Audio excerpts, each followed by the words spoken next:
ANC's National Policy Conference is currently underway at the Nasrec Expo Centre out in Johannesburg. It's a jam-packed day of briefings today as chairpersons of the various subcommittees brief the media on the actual outcomes of the Commission discussions on the different policy documents.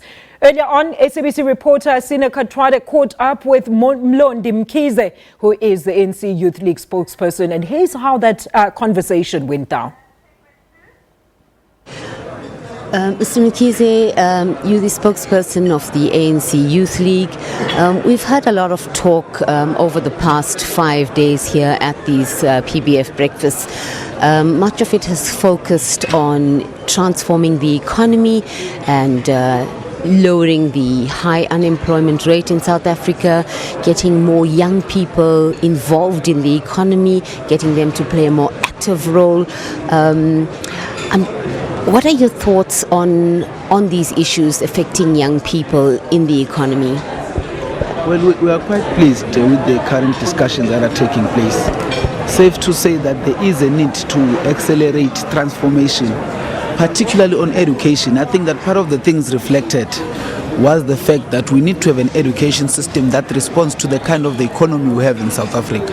The second part is that we would need to ensure that some of the things that we've been raising at plenary and other platforms as part of the engagement of the policy conference is that we don't feel that it's necessary for young people to be demanded experience at entry-level posts.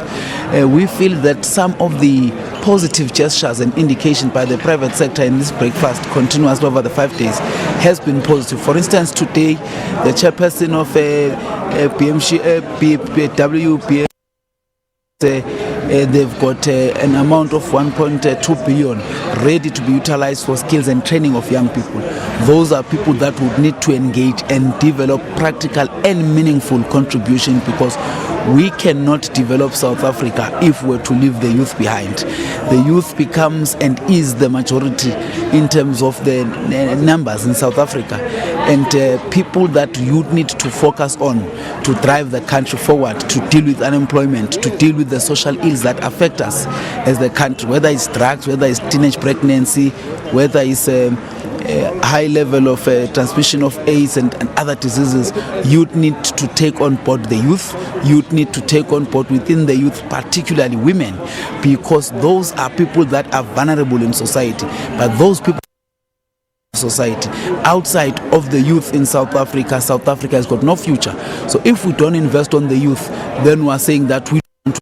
That is why transformation agenda, the radical economic transformation, ought to focus on skills, the economy, knowledge and expertise from the previously advantaged to the previously disadvantaged, because some are still disadvantaged even till today. There are people who can't access education, can't afford it, opportunities in life simply because they don't have the resources at their disposal to take on serious opportunities that come in life and that could have possibly helped them to be better. So that is what we are quite happy about, the focus that people are now coming up and saying, look, we need to be acting, do something in order to help to drive the country forward. Now we just heard Treasurer General talk about education and skills in the transformation process, and over the past few days many of government leaders and business leaders have spoken about the importance of education and skills, and how do you see this being implemented into policy? Are you optimistic these kind of discussions and dialogue are going to actually be taken forward and ultimately benefit this huge section of our community? For us as the African National Congress Youth League, the transfer of skills and knowledge is very important, critical. That's why amongst other issues that we focused on as the Youth League as part of our discussions and deliberations and lobbying different branches and provinces of the ANC was the fact that we need to declare as this policy conference that 2018 should be the year of starting to implement free education.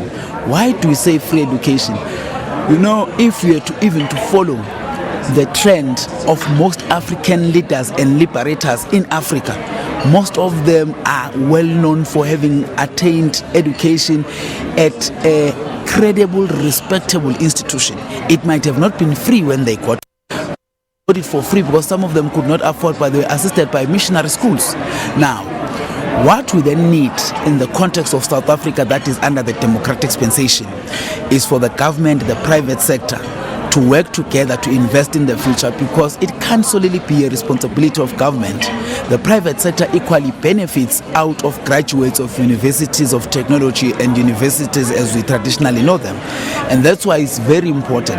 But part of the things that we need to deal with moving forward, particularly in education and skills, is that we need to engage in a thorough research to look at what our economy is doing, where is our economy going to be in the next 10 years, and start to focus the training and the reproduction of skills and expertise and knowledge in those areas where we think that will be advancing, and those areas where we think should be exploited in order to deal with unemployment, in order to deal, you see, because what sits at the center for us of many problems in society is the fact that I become a dropout at high school.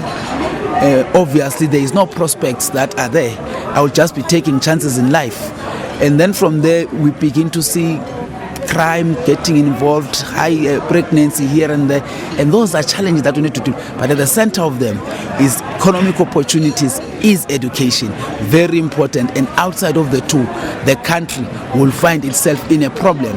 And that's why we need equally to deal with this reality that there is a growing indication and interest amongst the blacks, that there is this notion that white people have got the minority, they hold serious economy.